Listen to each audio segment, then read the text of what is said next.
बबीता जी मथुरा से। राधा वल्लभ श्री हरिवंश गुरुदेव। गुरुदेव भगवान, आपके चरणों में कोटि कोटि प्रणाम। गुरुदेव भगवान, मंत्र में मन को और ज्यादा एकाग्रचित कैसे करेंगे? आहार शुद्धि। अगर हमारा आहार शुद्ध है और अल्पाहार, जितने में हमारा आधा पेट भर जाए उतना भोजन आधे पेट में जल और वायु के लिए छोड़ दे, फिर दोबारा पाले 6 घंटे बाद, 8 घंटे बाद, लेकिन इतना आहार ना ले ले कि हमारा चिंतन पेट का ही हो, वजन इतना बढ़ जाए कि हमारा सांसारिक चिंतन होने लगे, भगवत चिंतन छूट जाए। ये अनुभव की बात है। अगर अच्छे अच्छे पदार्थों को भरपेट पा लिया जाए तो भजन में रुचि नहीं होगी। भोजन जो रुचिकर लगा तो भजन में रुचि नहीं होगी। ये पक्का सिद्धांत है। अब हम रोज होटलों का पाए, बाजार का पाए, संसारिकता, तो हमें लगता है भजन, तो वो बातें चाहे कर लो, भजन नहीं हो पाएगा। भजन के लिए शुद्ध आहार चाहिए। दूसरा, व्यवहार। सबसे ज्यादा व्यवहार बिगाड़ता है मोबाइल। आजकल मोबाइल में पूरा संसार है, आप जो चाहो जैसे चाहो देख लो। अगर सावधानी ना रही तो बहुत व्यवहार गलत हो जाएगा मोबाइल से। और दूसरा, अपने परिवार से व्यवहार। अगर आप संयमी नहीं हैं, आप गलती करते हैं, तो आप अपने परिवार से व्यवहार ठीक कर ही नहीं सकते। आप गलत होंगे ना तो आपका स्वभाव चिड़चिड़ा हो जाएगा, क्रोधी स्वभाव हो जाएगा। अपने कर्तव्य का सही आप ठीक पालन नहीं कर सकते, क्योंकि आपका आहार शुद्ध नहीं, आपका व्यवहार शुद्ध नहीं। तो आप सबसे कर्तव्य करवाना चाहेंगे अपने लिए, लेकिन आपका क्या कर्तव्य सबके लिए ये भूल जाएंगे, तो आपके व्यवहार में अशांति हो जाएगी। विचार शुद्ध होने चाहिए। हम प्रभु की प्राप्ति के लिए मानवदेह प्राप्त किए हैं, चाहे स्त्री शरीर हो चाहे पुरुष शरीर हो। हमें पति पुत्र परिवार आदि की जो सेवा मिली है, भगवान की सेवा है।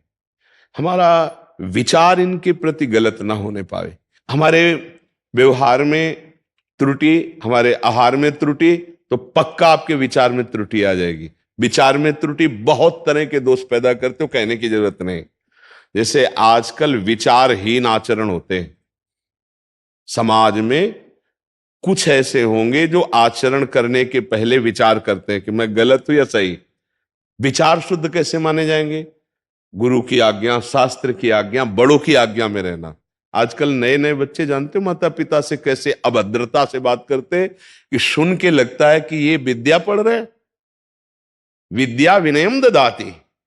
विद्या विनय शील प्रदान करती है, गंभीर नम्र। आज का बर्ताव बच्चों का कैसा हो रहा है? आजकल हम कैसा पति से व्यवहार, पत्नी से व्यवहार, सास ससुर से व्यवहार, माता पिता से व्यवहार या बहू से व्यवहार, सबके लिए है। विचार दूषित हो रहे हैं। विचार दूषित कब माने जाते हैं? जब सबसे अपने लिए सुख चाहो। विचार पवित्र कब माने जाते हैं? जब हमारे विचारों में सबको सुख देने की बात हो, अपने कर्तव्य के अनुसार, धर्म के अनुसार।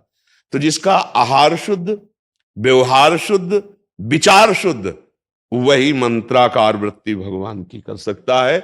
अगर ये तीनों अशुद्ध हैं तो माला भले चले, मंत्र में मन नहीं टिकेगा। पक्की बात समझ लेना। मंत्राकार वृत्ति, हर समय रसोई बनाते हुए, सोहनी लगाते हुए, पोछा लगाते हुए, सबसे सेवाएं करते हुए, अंदर अंदर एक एक वृत्ति में नाम चले, मंत्र चले, वो बहुत बड़ा महात्मा है। इसी स्थिति को तो देखकर उद्धव जी ने नमन किया गोपीजनों को।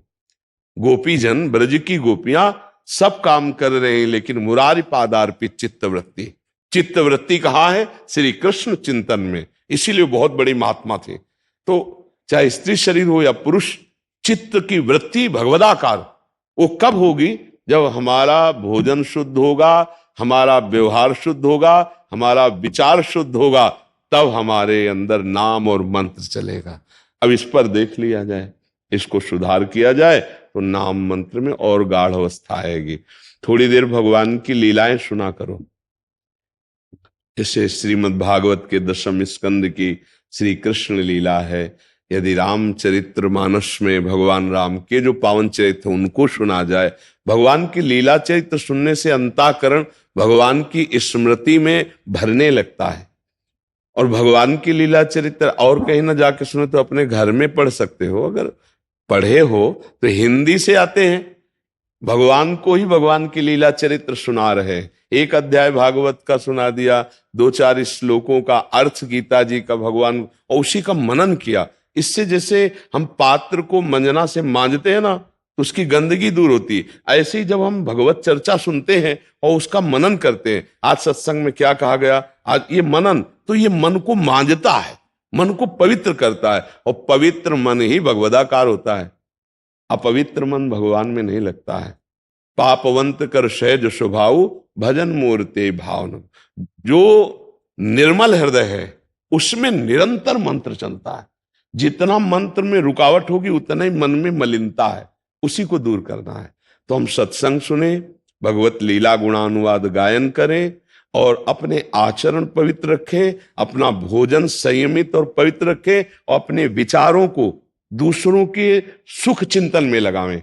जैसे संत जन हैं तो उनका हर समय विचार बना रहता है, हमारी समाज कैसे मंगलमय, जो वास्तविक संत है कैसे इनका कल्याण हो, कैसे सुखी हो, वही विचार करके खोज करके शास्त्रों से बात लाके वही सत्संग में सुनाते हैं। वही एकांतिक में उत्तर हो रहा है, तुम्हारा मंगल कैसे हो, ऐसे ही तुम सोचो। तुम्हारा मंगल तभी होगा जब तो दूसरों का मंगल, परहित सरिस धर्म नहीं भाई। अगर दूसरे के सुख के लिए सोचा, हमें और दूसरे के सुख के सोचने की जगह ना हो, तो अपने परिवार के सुख के, अपना बेटा, अपना पति, अपने सास ससुर, अपने परिवार को कैसे हम भगवत स्वरूप मानकर इनको सुख पहुंचाएं, कैसे इनकी सेवा बने, अभी आनंद आने लगेगा।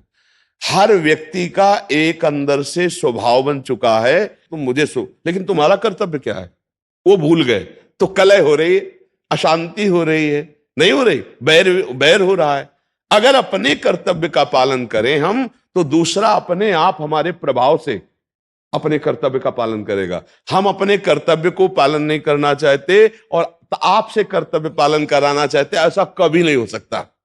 पहले हम सुधरे, हम अपने कर्तव्य का पालन करें, तो फिर हमारे जो आसपास है वो अपने कर्तव्य का पालन करने लगेंगे। तो भजन के लिए ये बहुत जरूरी है, चरित्र का पावन होना, व्यवहार का पावन होना, आहार का पावन होना, विचार का पावन होना, तब भजन की परिपक्व अवस्था आ जाती है।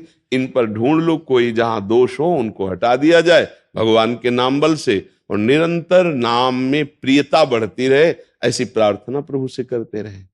गुरुदेव भगवान, हम मंत्र की 11 माला तो करते हैं, पर जैसे आप बोलते हो कि मंत्र लिखते हैं ना पहली बार में, तो 1 या 2 माला पे लिखने में और उसको पढ़ने में और अंदर मनन करते हैं, उसके बाद फिर दूसरे में उसको बस पढ़ना ही अच्छा लगता है। उसके बाद भगवान आपके श्री चरणों में या राधा वल्लभ जी के श्री चरणों में पूरे मन लगता है फिर पूरे टाइम। कोई बात नहीं, एक ही बात है, पर जो लिखने की प्रक्रिया उससे मन वशीभूत होता है, वो ज्यादा टिकेगा नहीं इसमें, उसको परेशानी महसूस होगी ना, तो थोड़ा थोड़ा अभ्यास बढ़ाओ।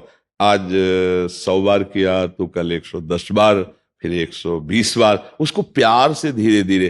तो अब जैसे इसका अभ्यास जो मंत्राकार वृत्ति करते हैं, तो माला नहीं चल रहा है पर वो दिमाग में चल रहा है, बार बार, जिससे राधा, बार बार राधा राधा।